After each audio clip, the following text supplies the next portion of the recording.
Hagi Pale Rider Ground Heavy Equipment Type dari brand Yinhejin. Karena namanya cukup panjang, akan saya singkat saja menjadi Pale Rider GHET. Merupakan model kit keempat dari brand tersebut yang saya bahas di channel ini. Sama seperti ketiga kit lainnya, tentu saja kit ini juga merupakan hasil jiplakan dari produk Bandai. Namun kali ini merupakan kit premiumnya. Tanpa berlama-lama lagi, langsung saja kita bahas kitnya berikut ini. Memiliki bahan plastik yang bisa dibilang empuk, membuat proses perakitannya pun menjadi mudah serta tidak membutuhkan banyak waktu. Dan hasilnya pun bisa dibilang solid atau kokoh, karena ketika saya goyang-goyangkan seperti ini, tidak ada join yang loose maupun part yang rontok. Memiliki desain serta siluet yang simple, dengan kombinasi warna biru keunguan, biru navy gelap, abu-abu, abu-abu gelap, serta dua pilihan warna untuk bagian visornya. Separasi partnya cukup bagus, dengan detail yang lumayan cakep, mulai dari kepala sampai kaki, baik di sisi depan maupun sisi belakangnya. Untuk senjata yang pertama, kita akan mendapatkan bullpup machine gun, memiliki bentuk yang cukup keren, berukuran kecil, detailnya cukup bagus, serta warna abu-abu gelap saja. Tidak memiliki part yang bisa digerakkan, dan cara menggunakannya tinggal colokkan saja ke tangannya seperti ini.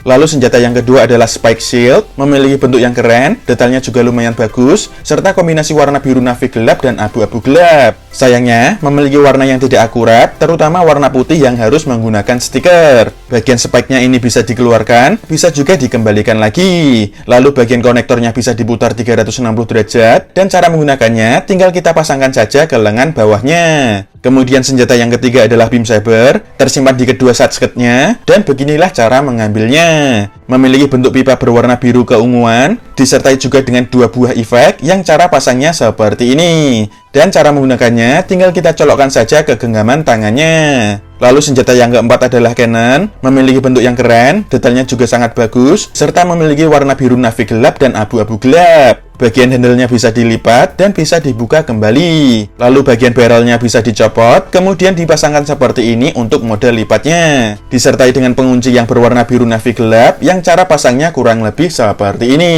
Ada juga strap-up untuk menyimpan cannon di backpack yang memiliki warna abu-abu gelap. Cara menggunakannya, pasangkan ke bagian cannon, lalu colokkan ke bagian mil yang ada di backpacknya. Memiliki artikulasi yang bisa diputar ke samping, lalu diputar maju mundur, serta bagian kanannya juga bisa diputar-putar seperti ini. Sedangkan senjata yang kelima adalah missile pod, tersimpan di samping sisi luar kedua kakinya, dan bisa dicopot seperti ini. Memiliki bentuk kubus berwarna biru navy gelap dengan detail yang tidak terlalu banyak. Ada juga visor alternatif, yang mana merupakan Hades visor dengan warna clear pink. Dan jika sudah dipasang, hasilnya kurang lebih seperti berikut ini.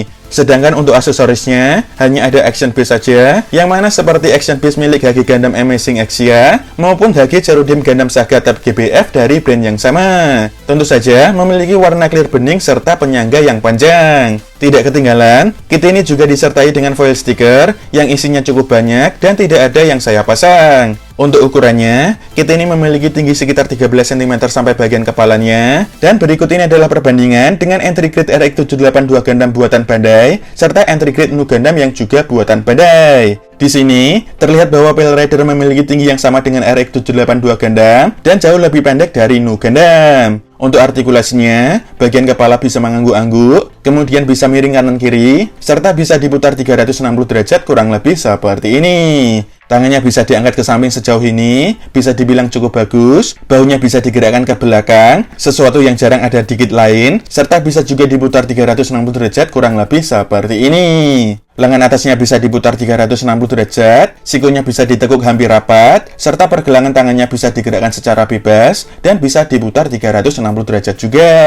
Bagian perutnya bisa diputar penuh 360 derajat, asalkan beam saber handle-nya dicopot dulu dari side skirt-nya. Front skirt-nya bisa dibuka tutup, lalu side skirt-nya bisa dibuka sedikit, kemudian bisa diputar ke depan, lalu ke belakang, sedangkan untuk back skirt-nya sudah fix. Kakinya bisa maju ke depan sejauh ini, lalu ke belakang hanya sedikit, serta ke samping hanya selebar ini saja.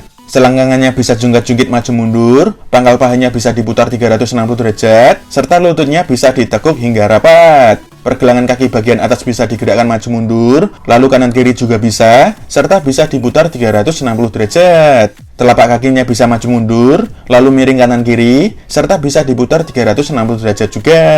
Sedangkan untuk armor pergelangan kakinya bisa digerakkan naik turun kurang lebih seperti ini.